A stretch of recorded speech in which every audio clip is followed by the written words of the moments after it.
ഇന്നൊരു ചിക്കൻ കറിയുടെ റെസിപ്പിയാണ് ഞാൻ വന്നിരിക്കുന്നത്. വായിൽ കൊതിയൂറുന്ന ടേസ്റ്റ്, അത്രയും ഇതിനെക്കുറിച്ച് പറയാതിരിക്കാൻ പറ്റില്ല, അത്രയും ടേസ്റ്റിയാണ് കേട്ടോ ഈ റെസിപ്പി. ഫസ്റ്റ് തന്നെ ഞാൻ ചിക്കൻ മാഗ്നേറ്റ് ചെയ്ത് വെച്ചിരുന്നു. പിന്നെ ഞാൻ ചട്ടി വെച്ചിട്ട് സവാള നന്നായി വാട്ടി വെച്ചിട്ടുണ്ട്. പിന്നെ അതിലോട്ട് ഇഞ്ചി, വെളുത്തുള്ളി, അതേപോലെ പച്ചമുളകും കൂടെ അരച്ചിട്ട് ചതച്ചെടുക്കാം മിക്സിയുടെ ജാറിൽ. പിന്നെ അത് നന്നായിട്ടൊന്ന് വാടിയതിന് ശേഷം തക്കാളിയും അതേപോലെ തന്നെ കല്ലുപ്പും ചേർത്ത് നന്നായിട്ട് ഇളക്കി കൊടുത്തിട്ടുണ്ട് കേട്ടോ. ഇത് നന്നായിട്ട് വാടിയാൽ തന്നെ, അതേപോലെ തന്നെ ഈ ചിക്കൻ കറി വെക്കാനായിട്ട് ഒട്ടും തന്നെ അതിനാണ് സമയം വേണ്ട. ഒരു അരമണിക്കൂറോടെ തന്നെ നമ്മുടെ പരിപാടിയൊക്കെ കഴിയും. അത്രയും വേണ്ട ശരിക്കും പറഞ്ഞാൽ. പിന്നെ ഇത് നന്നായിട്ട് വാഴണം കേട്ടോ, അതാണ് ഇതിൻ്റെ ടേസ്റ്റ് വരുന്നത്. പിന്നെ ഇതിലോട്ട് ഞാൻ മല്ലിപ്പൊടി, മുളക് പൊടി, മഞ്ഞൾപ്പൊടി, ഇതൊക്കെ നമുക്ക് ആവശ്യത്തിനനുസരിച്ചുള്ള ടേസ്റ്റിനനുസരിച്ച് തന്നെ നമുക്ക് ചേർത്ത് കൊടുക്കാം. ലാസ്റ്റ് ഇട്ട് കൊടുക്കുന്നത് ഗരം മസാലയാണ് കേട്ടോ. പിന്നെ 4 സവാളയും 2 തക്കാളിയും ഒക്കെ ഞാൻ എടുത്തിട്ടുണ്ട് കേട്ടോ.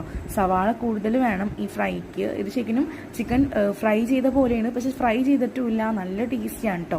ഇത് ഗ്രേവി അധികം ഉണ്ടാവില്ല. പിന്നെ വേണമെങ്കിൽ ഒട്ടും തന്നെ നമുക്ക് വേണമെങ്കിൽ വെള്ളം ചേർക്കാണ്ട് എടുക്കാം. പക്ഷെ വെള്ളം ചേർക്കാണ്ട് എടുക്കണമെങ്കിലും ഞങ്ങൾക്ക് ഇവിടെ ഇഷ്ടം കുറച്ച് വെള്ളം വേണം.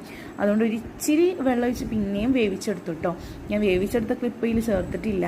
പിന്നെ നന്നായിട്ട് ഇളക്കി കൂട്ടി ലാസ്റ്റ് ചിക്കനും കൂടെ കൊട്ടിയിട്ടിട്ടുണ്ട് കേട്ടോ.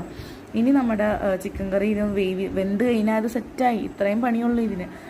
എന്ത് ടേസ്റ്റിയാണെന്നറിയോ, കണ്ടോ? ഇച്ചിരി വെള്ളം ഞാൻ ഒഴിച്ചിരുന്നു, എന്നിട്ടും അത് നന്നായി ഗ്രേവി ആക്കി എടുത്താണ് ചെയ്തത്. പിന്നെ നെയ്ച്ചോറായിരുന്നു. നെയ്ച്ചോറിൻ്റെ കൂടെ കഴിക്കാൻ നല്ല ടേസ്റ്റാണ് കേട്ടോ. വെറും ചോറിൻ്റെ കൂടെ കഴിക്കാനും നല്ല ടേസ്റ്റാണ്.